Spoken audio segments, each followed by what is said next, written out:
នេះគឺជាអង្គទៅការ៉ាដែលចេញបាក់ដុកកាលឆ្នាំទៅមិញគឺឆ្នាំ2024ឥ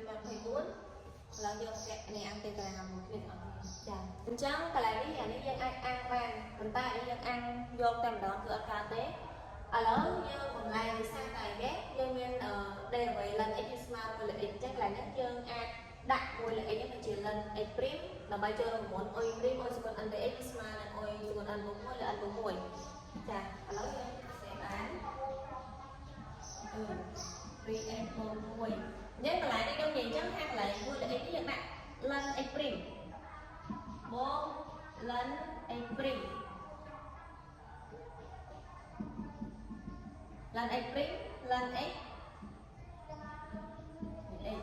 យើងអាំងយកតែម្ដងដោយសារតែនេះ ln x' ln x យើងចូលជារូបមន្ត y' y ស្មើនឹង n dx ចឹងវាស្មើយើងអាំងទៅបាន y សកល n បូក1លើ n បូក1ដោយ y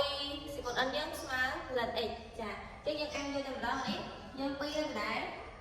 អាំង x បាន x ក្រេលើ2អាំងលេខ1បាន x បូក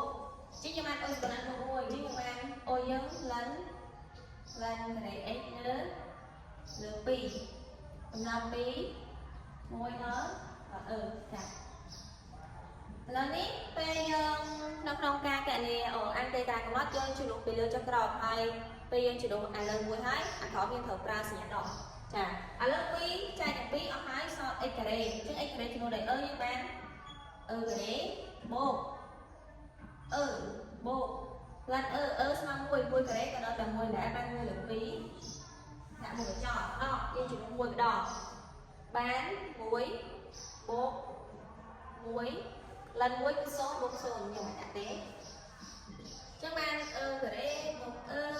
បូក1លើ2ដក2អញ្ចឹងស្មើការ៉េបូក2